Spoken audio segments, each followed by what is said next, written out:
my name is Margaret and welcome to my channel, Texas Gal Treasures. In this video, we're going to be talking about how to list an item that doesn't have a brand attached to it. So one of the questions I get asked most frequently is, how did you sell that? It didn't have a brand name. How did you even list that so that someone would find it? So I'm going to show you guys exactly what I do. I've got 5 tips for you in this video to show you how to list items that will sell that aren't name brand items. So if you're new here, hello, my name is Margaret. I make lots of videos about ways to make money online. I sell on eBay, Etsy, and Poshmark, and I have a great group on Facebook called Texas Gals Jewelry Lovers for people who are trying to learn more about jewelry or just have questions, want to share. It's a great group, a great community, so go over there and join. So I want to hear from you. Do you have trouble selling things that are not name brand? Do you have trouble describing them, photographing them, finding ways just to price them? Leave a comment down below and let me know. And if you don't have any trouble, leave us another tip in the comments section and go down there and check the comment section. There's always great advice down in the comments section that you can follow that maybe I missed in the video. The questions I get a lot are for things like this. These cufflinks, they sold for about $33. There's no name brand on them. How in the world did anyone find them?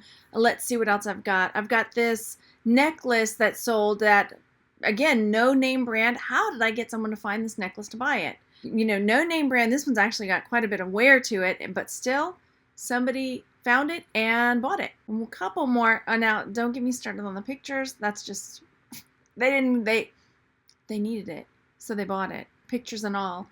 A couple more. Yeah, I mean, this goes to show anything will sell. This is a little tropical bird charm that sold. And then this one, this was one of the ones, after I shared this in a video, someone was like, how did you sell that thing? It's a plastic bracelet, and I think it sold for like $23 or something. I'll pop up the prices on these so that you can see what they sold for. All right, how did I sell these things without a name brand or anything? All right, let's dive in. So what are my 5 tips for selling jewelry that is unbranded? So my first tip is probably the most important one, and that is think about your buyer. Think about who's going to buy this, who's looking at your listing, why are they buying this?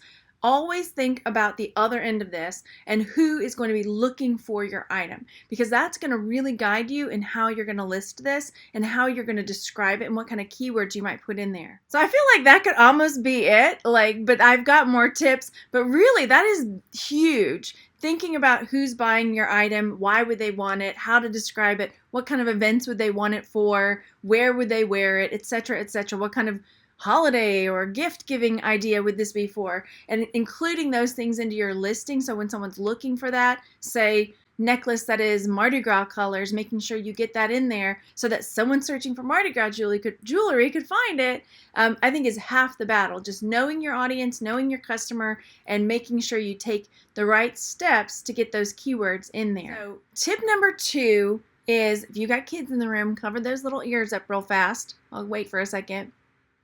My tip number 2 is to describe the hell out of it. So go through it, look at it, think of all of the possible keywords that you could, and throw those in there. And if you are totally stumped, then my suggestion is type in the Google search everything you see in your item. It's gold tone, it's plastic, it's stretch, it's faceted, it's what else? Type that in, see what pops up, see what other things come up that look similar to what you've got or have similar features, and go through and harvest those keywords. So I don't mean go and copy and paste exactly what somebody else wrote, but I mean go through and see, oh, you know what?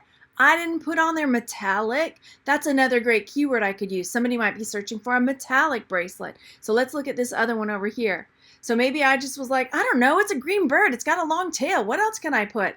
Well, I just type in green bird, long tail. Oh my gosh, it's a quetzal. What's a quetzal? So then you've got a whole nother keyword to put in there. Maybe somebody's like, I love quetzals. I need quetzal jewelry. And they can't find it because somebody just put green tail, long bird, right? But then they find yours because you were able to describe it properly. So that is my number 2 tip. Describe the hell out of it. Go through, harvest things from other listings, other sellers. Just, again, don't copy and paste their listing or their title, but find those keywords that also describe yours that maybe you hadn't thought of. I do it all the time. This is how I do. If you still need a little bit of help with how to describe items or create those titles or listings, I've got a whole playlist that I'm going to link here, how to list on eBay and Etsy, and you can go through there whether you're trying to cross post, as you can see there's some there, start to finish listing, how I come up with my keywords and titles. All those videos are in there. I will link that so that you can go through and kind of dive a little deeper into how I go through what my process is for, like I say, harvesting other keywords that I find from different listings that are out there. Tip number 3, it is funny that we should actually be looking at this one while we're talking about tip number 3 because this one breaks the mold. Tip number 3 is photos, photos, photos. That picture is going to sell your item. So if you look over here at some of my stuff, and as you're looking, as you're going through, say, looking at other listings to get keyword and title ideas, look at how the other things are photographed. What do those listings look like? I'm going to have another example coming up in just a minute to show you how poorly I did on one of my photos, and that I'm going to have to go back and fix it because it's just not going to sell. I don't think so. It hasn't sold yet, but we'll get there in a second. But take a look. I mean, try to get really clear pictures. Try to get everything in there that the customer might ask for. Again, that number one thing, think about the customer. What are they going to ask? If you forget to put it in there, trust me, they're going to message you and you're going to have to go dig it out, or they're going to be like, it's not worth it. I'll go to the next one. I'm not even going to bother messaging them. I just need to know like how long this thing is. So make sure you've got everything in there. Close-ups, get close-ups of any tags you might have. If it has a brand, this one doesn't, get close-ups of the closure, get close-ups of any damage it's got. Every little thing, including I like to take a picture with the ruler, even though those pictures are usually my worst because it's hard to get in my tent with them. I still try to include those because something about saying that it's 2.5 inches long and being able to visualize it with a ruler is totally different for some brains. So again, number 3, photos, photos, photos. And trust me, I don't use a fancy camera. I use my iPhone, and I've got a playlist that I'm going to share with you guys right here about how I create photos for my listings. And I've got different ways to use your phone. I think I might have one on here with cameras because I tried using my camera a while back, but my phone was just way, way easier. But there are just all these different videos that I've done for how to improve the photos for your search engine optimization, how to knock out the backgrounds, anything you might need. So it's there. And if you need something more specific, please leave a comment down below because I can always address it in another video. So tip number 4 is pricing strategy. This is going to vary for everybody. And so while I might list, say, that plastic metallic bracelet for $22, $23, my pricing strategy might be different than yours. And what I mean by that is some people need a fast nickel, and I'm more of a slow dime kind of girl. So I like listing things high because I can always drop the price later. Now, some people need to have that inventory moving constantly, which is totally understandable. Everybody's got a different strategy for how they sell things. So you have to decide, what's my strategy for this? Do I need this out the door ASAP, or do I have the time to wait and see if I can get that higher price? The good thing for me about being able to price higher is that I can put the best offer on it, or when I've given it a certain amount of time, I can say, you know what, I think it's time to lower the price on this one. And I can always go back and do that. But I hate that feeling when I've sold something that's so fast and I think, oh, I could have listed it for a little bit more. So tip number 5, I have this one pulled up on purpose, even though it does have a brand name.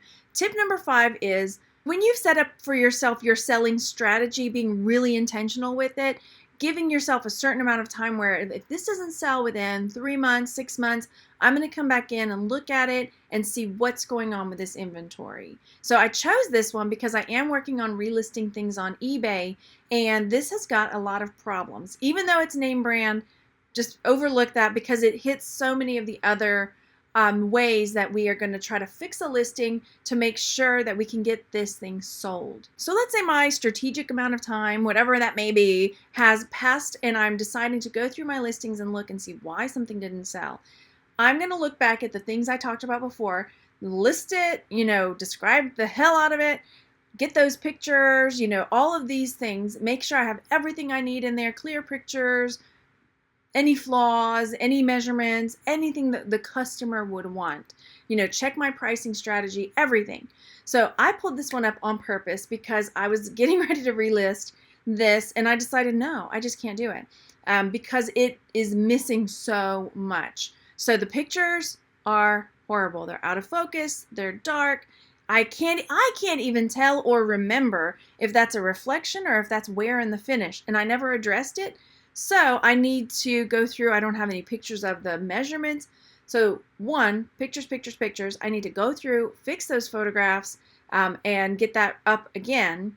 And then going through harvesting other keywords, I did type in incline necklace, but I could have put in something else, chunky circle necklace. But going through, remember how I told you, go through and look at other things that are like your item. When you search circle link gold tone necklace, what comes up? How do they look? Okay, mine certainly stands out as being the worst, right? So I could definitely improve those pictures. I mean, the pricing is low for what other of this style necklace is up there for. So mine is actually priced pretty low. But no, not working. So I'm going to look and see what else other people are putting in their listing, Now I'm seeing circle and square. Well, mine's not circle and square, but here we've got signed. I don't have signed in mine. Metal hang tag. I don't have that. I don't know if somebody would really search for that, but hey, open link. I definitely don't have that. That's a good keyword there, open link necklace. So going through, and that's what I'm talking about when I say go through and harvest other keywords and see, collar necklace. It's not a choker, but it sits at the base of the neck, so it's like a collar necklace. That's another keyword I could put in there for sure. So just going through and taking a look at those things after a certain amount of time has passed and it hasn't sold. Like, what am I missing? What did I forget? Right? I was listing something yesterday or relisting it, and I'd forgotten to put damascene in it. And it was a damascene bracelet. Like, how did I forget? How's somebody going to find this damascene bracelet if they don't have the keyword in it? Or even just, oh my gosh, I forgot to put necklace. I have necklace in there, but I forgot to put necklace. It happens all the time because you get such in a groove and you're just going along and you don't even see it. So my sixth bonus tip is phone a friend, which don't have to technically phone a friend because I've got a great group here called Texas Gals Jewelry Lovers. It is a free group, great group of people, over 3,200 people in the group. And you can go in there and say, hey guys, I could use some help.